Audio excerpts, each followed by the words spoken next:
YSL astro में आपका स्वागत है। आज हम बात करेंगे कि भाव क्या होते हैं। तो जैसे कि हमने डिस्कस किया था कि 3 जो बेसिक ग्रुप होते हैं जो कि एस्ट्रोलॉजी में यूज होते हैं, जिनको मिला के हम प्रेडिक्शन बनाते हैं। तो उनमें से पहला तो है ग्रह, जो प्लैनेट्स है वो हमारे एनर्जी सोर्सेज हैं जिनका एक मीनिंग होता है और वो कुछ चीजों को रूल करते हैं हमारी फिजिकल वर्ल्ड में। उसके बाद आता है राशि। राशि जो है एक पर्सनैलिटी की तरह है, किसी भी ग्रह की स्ट्रेंथ को बताती है राशि। तो हर एक प्लैनेट है वो एक राशि में जाके स्थित होता है। तो उसके बाद तीसरा जो आता है वो है भाव, यानी कि घर। सो भाव जो होते हैं वो टाइम और स्पेस को डिवाइड करते हैं चार्ट में, और हर एक जो भाव है वो किसी सर्टेन एरिया ऑफ लाइफ को बताता है हमारी। अगर हम ज़ोडिएक को 12 भागों में डिवाइड करते हैं तो 12 राशियां निकल के आती हैं। तो हर एक राशि का एक घर होता है। घर को एक पॉइंट ऑफ रेफरेंस से देखा जाता है। आपने सुना होगा कि आपका लगन डिफरेंट होता है और आपकी राशि डिफरेंट होती है। तो राशि का मतलब होता है कि आपका जिस राशि में मून बैठा है वो आपका पहला घर हो जाता है राशि के पॉइंट ऑफ व्यू से। हालांकि लगन जो है वो किसी और घर में हो सकता है। तो लगन से अगर हम काउंट करें तो पहला घर जिसमें लगन होता है वहां से काउंट होता है। तो जनरली लगन से हम काउंट करते हैं पहला घर, लेकिन पहला घर किसी भी पॉइंट ऑफ रेफरेंस से हो सकता है। और हर एक पॉइंट ऑफ रेफरेंस से हम बहुत सारी चीजें, बहुत सारे मैटर्स जो हैं अपने लाइफ के देख सकते हैं। फॉर एग्जाम्पल, अगर लगन से हम चौथा घर देखें तो वो हमें दिखाता है एसेट्स हैं हमारे व्हीकल्स के रिगार्डिंग, हमारी लैंड के रिगार्डिंग, और हमारा घर कैसा होगा वो फिजिकली उसकी फिजिकल फॉर्म को दिखाता है। वहीं से अगर हम मून से काउंट करें चौथा, तो वो दिखाता है हमारे मेंटली हम क्या चाहते हैं, क्योंकि मून जो है इमोशनल स्टेट ऑफ माइंड को दिखाता है। तो हम कैसा घर बनाना चाहते हैं वो चौथे घर से, या फिर मून मदर को भी दिखाता है, तो मदर से रिलेटेड चीजें जो है वो चौथे घर से मून से देख सकते हैं। तो ऐसे हम अगर सन से देखना हो तो डिफरेंट चीजें देखी जा सकती हैं। जैसे सन से 9वां घर अगर काउंट करें तो वहां से हम फादर के रिगार्डिंग चीजें देख सकते हैं। तो ऐसे ही पॉइंट ऑफ रेफरेंस बहुत सारे हो सकते हैं, वो आगे जाके हम डिस्कस करेंगे। तो हर एक जो घर है वो डिफरेंट मैटर को बताता है हमारी लाइफ के, लेकिन वो भी डिपेंड करता है कि कौन से पॉइंट ऑफ रेफरेंस से हम काउंट कर रहे हैं। तो अगर हम जनरली बात करेंगे कि हम असेंडेंट से, यूजली लगना से, जिसको हम लगना बोलते हैं, तो लगना से हम देखते हैं कि पहला घर लगना को माना जाता है। तो लगना क्या होता है, हमने डिस्कस किया था कि जो भी राशि ईस्टर्न होराइजन पे आपके बर्थ के टाइम राइज होती है उसको हम आपका चार्ट का लगना बोल देते हैं। तो अब हम बात करेंगे कि हर एक घर का क्या मीनिंग होता है और क्या वो दिखाता है हमारे चार्ट में। तो पहला घर, जिसको हम लगना भी बोलते हैं, अगर हम लगना से देखेंगे तो पहला घर जो है वो हमारी इंडिविजुअलिटी को दिखाता है।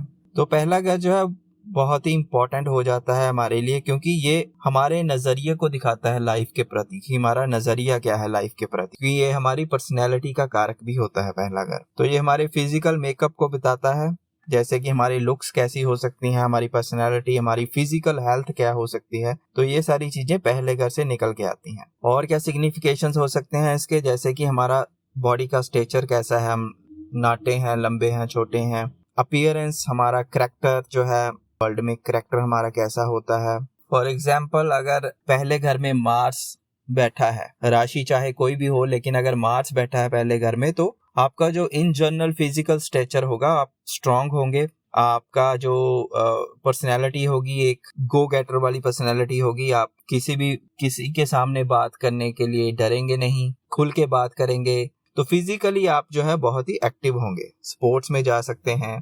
तो ऐसे जो है पहले घर को देखा जा सकता है। ऐसे ही हर एक प्लैनेट जब आता है तो उसका फ्लेवर जो है पहले घर के साथ मिला के हम प्रेडिक्शन में बता सकते हैं। उसके बाद बात करते हैं सेकंड हाउस की। सेकंड हाउस जो है हमारा सेल्फ वर्थ और हमारी वेल्थ को दिखाता है, कि हम कितने योग्य हैं वेल्थ के लिए और भी बहुत सारे मैटर्स के लिए। दूसरा घर जो है वो मटेरियल वेल्थ को दिखाता है, जो कि हमने एक्वायर करनी है इस लाइफ टाइम में अपनी योग्यता से। और ये दूसरा घर जो है अर्ली चाइल्डहुड को दिखाता है हमारे, कि हमारा बचपन कैसा था।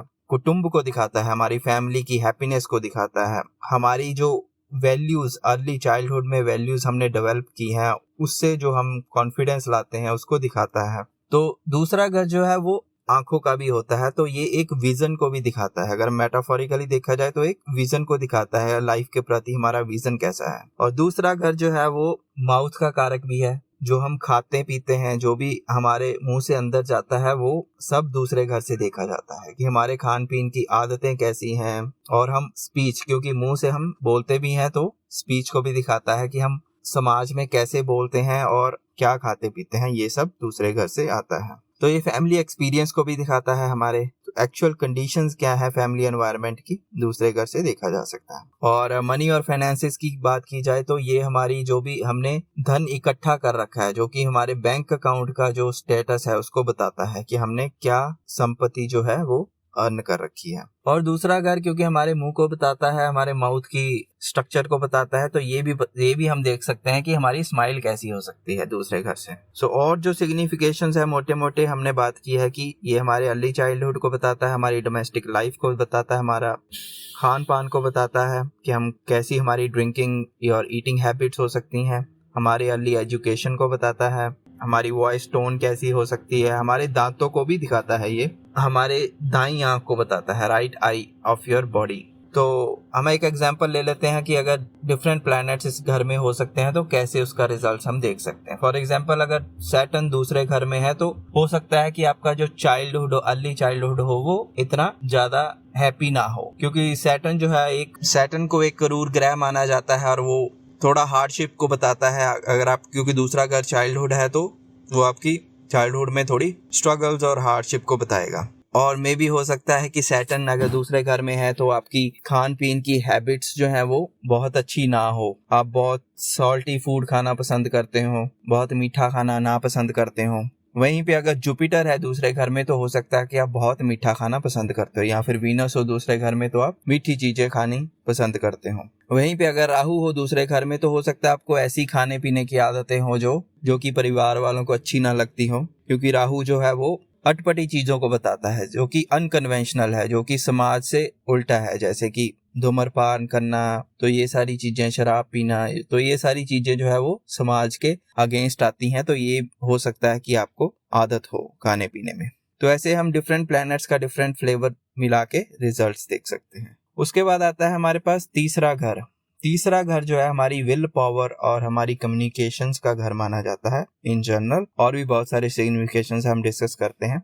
कम्युनिकेशन क्या होता है कि जो इन्फॉर्मेशन हमें मिलती है हम उसको कैसे आगे कन्वे करते हैं। तो कम्युनिकेशन बहुत तरह की हो सकती है, जिसमें लिखना भी आता है, बोलना भी आता है, और भी बहुत सारे मीडिया चैनल्स हैं, जैसे television, radio, phones, laptop, internet, ये सारी चीजें जो है कम्युनिकेशन के डिवाइसेस में आती है, जिससे हम कम्युनिकेट कर सकते हैं। तो तीसरा घर जो है हमारे हाथों को भी दिखाता है, तो हमारे लिखने और हमारे जो क्राफ्टिंग स्किल्स है वो भी हम तीसरे घर से देखे जा सकते हैं। हमारी हॉबीज को हम तीसरे घर से देख सकते हैं कि हमारी क्या हॉबीज हो सकती हैं। अगर वो तीसरा घर 10वें घर से कनेक्टेड है तो हम हॉबी से अपनी कमा भी सकते हैं। तो ये सारी चीजें हम देख सकते हैं तीसरे घर से। तो हर तरह के आर्ट्स को दिखाता है तीसरा घर, जैसे कि पेंटिंग हो गया, स्कल्पचर हो गया, स्विंग हो गया, और म्यूजिक से रिलेटेड चीजें। और तीसरा घर जो है वो शॉर्ट ट्रिप्स को भी दिखाता है। तो शॉर्ट ट्रिप्स में अगर तीसरा घर 10वें से कनेक्टेड है तो हो सकता है कि जब आप जॉब जाते हो तो आपको एक शॉर्ट ट्रिप हमेशा करना पड़ता होगा। तो हमारे करेज को भी दिखाता है, हमारी विल पावर को दिखाता है, हमारी कंपेटिटिव ड्राइव, हमें कितनी इच्छा है किसी चीज के प्रति लड़ने की, वो भी दिखाता है। और तीसरा घर जो है हमारे यंगर सिबलिंग्स को दिखाता है, हमारे छोटे भाई बहन जो है वो भी तीसरे घर से, उनसे रिलेटेड चीजें देखी जा सकती हैं। तीसरा घर जो है मोटा मोटा देखा जाए तो पराश्रम का घर होता है, कि आपके पास कितनी हिम्मत है जिंदगी की स्ट्रगल्स से लड़ने के लिए। तो वो तीसरे घर से अगर बहुत स्ट्रांग है तो आप किसी भी चीज को मानेंगे नहीं कि ये मेरे लिए कोई बड़ी चीज है। कोई भी स्ट्रगल आ जाए लाइफ में तो आप उसको आगे होके निपटेंगे उससे। तो तीसरे घर का कारक जो होता है वो मंगल को माना जाता है। तो मंगल जो है हमें स्ट्रेंथ देता है, हमें करेज देता है किसी भी चीज से लड़ने के लिए। तो मार्स अगर तीसरे घर में है तो आप बहुत ही हठी हो सकते हैं, बहुत ही सक्षम हो सकते हैं किसी भी चैलेंज को लेने के लिए। तीसरा घर जो है वो टीचिंग से भी रिलेटेड है, कि हमारे टीचिंग, क्योंकि टीचिंग में क्या होता है कि आप किसी भी इंफॉर्मेशन को आगे कन्वे करते हैं, स्टूडेंट्स में कन्वे करते हैं। कम्युनिकेशन का मेन रोल होता है टीचिंग में, तो टीचिंग को भी तीसरे घर से देखा जा सकता है। तो हमने डिस्कस किया क्या इसके सिग्निफिकेशंस हैं। करेज हो गया, आर्ट से रिलेटेड चीजें हो गई, ड्राइंग हो गई, म्यूजिक हो गया, राइटिंग हो गई, स्पोर्ट्स हो गया, शॉर्ट ट्रेवल्स हो गए, हॉबीज होगी, क्योंकि ये 7 में से 9वां पड़ता है तो 7वां घर स्पाउस का होता है तो स्पाउस के फादर तीसरे घर से देख सकते हैं। ये भावम का कॉन्सेप्ट है, वो भी हम आगे जाके डिस्कस करेंगे। तो यंगर सिबलिंग्स को देखा जाता है तीसरे घर से, हमारे लोअर एजुकेशन को देखा जा सकता है, तो हमारी अपनी एफर्ट से हम क्या सक्सेस पाते हैं लाइफ में वो भी तीसरे घर से हम देखते हैं। इनिशिएटिव्स क्या लेते हैं हम, किसी भी काम को करने में हम पहल कदमी जो दिखाते हैं वो तीसरे घर से ही वो हिम्मत आती है। तो ये मोटिवेशन का घर भी है, हमारे एडवेंचर्स का घर भी है। तो सेल्स से रिलेटेड सारी चीजें, जो अगर हमने कोई सेल्स का काम करना है तो उसमें तीसरा घर जो बहुत इंपॉर्टेंट हो जाता है, क्योंकि सेल्स में कम्युनिकेशन इज द की। सो हमारे कानों को भी दिखाता है और कानों में सुनने की शक्ति जो है उसको भी दिखाता है। तो जैसे हमने इसमें एक एग्जांपल ले लेते हैं कि तीसरे घर में अगर मरकरी है जो कि एक कम्युनिकेशन का कारक है, तो मरकरी जो है वो आपको बहुत ही अच्छा कम्युनिकेटर बनाएगा। तो आप खेल कूद में अच्छे हो सकते हैं, आप राइटिंग में अच्छे हो सकते हैं, क्योंकि मरकरी जो है वो राइटिंग का कारक भी है। तो आपकी जो हॉबीज में आप पोइम्स लिख सकते हो, सारी आर्ट से रिलेटेड चीजें कर सकते हो। तो ये सारी डिफरेंट प्लैनेट जो है वो डिफरेंट फ्लेवर के साथ इसमें हम बता सकते हैं। उसके बाद आता है हमारे पास चौथा घर। चौथा घर जो है वो हमारे हैप्पीनेस, कि हम कितने खुश हैं लाइफ में, और हमारी सिक्योरिटी क्या है, कितना सिक्योर फील करते हैं हम समाज में, तो वो हम चौथे घर से देख सकते हैं। चौथा घर जो है वो हमारे मदर को दिखाता है, तो मदर के साथ हम मोस्ट सिक्योर्ड फील करते हैं। और चौथा घर हमारा होम भी होता है, और हमारा रियल स्टेट्स, कि हमारे पास जायदाद कितनी है और हमारे पास गाड़ियां कितनी हैं, जितने भी फिक्स्ड एसेट्स हैं वो सारा चौथे घर से देख सकते हैं। चौथे घर से अगर हम फिजिकल बॉडी की बात करें तो ये हमारे हार्ट को दिखाता है, हमारे हार्ट रीजन को दिखाता है चौथा घर, और हमारी इमोशनल कंडीशनिंग को भी बताता है हमारे माइंड की। तो फॉर एग्जांपल अगर इसमें सैटर्न आ जाए चौथे घर में, तो हो सकता है कि आप अपनी मदर के साथ आपकी थोड़ी अनबन रहती हो, और या फिर आप बहुत ही रूखे रहते हो। सैटर्न जो है बहुत ही कोल्ड प्लैनेट है, वो इमोशनली एक्सप्रेस नहीं कर पाता अपने आप को, और आपके पास जो जमीन जायदाद है या व्हीकल्स हैं और भी फिक्स्ड एसेट्स हैं सारे, तो वो आप मे बी 36 के बाद जाके आपको मिल सकते हैं, उससे पहले में भी आप स्ट्रगल करेंगे उसके साथ। हालांकि बहुत सारे फैक्टर हैं जो इसको नेगेट भी कर सकते हैं, तो लेकिन ये एक हम फ्लेवर देख सकते हैं उसमें अगर सैटर्न चौथे घर में है। तो हमने बात किया इसमें कि चौथा घर जो है वो किन चीजों को बताता है, हमारे रियल एस्टेट्स को बताता है, हमारे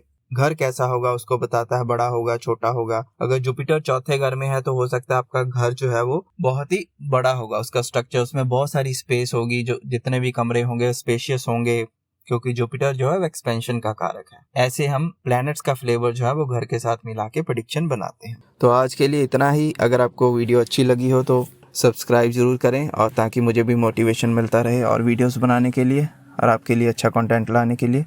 तो तब तक के लिए दीजिए इजाज़त। धन्यवाद।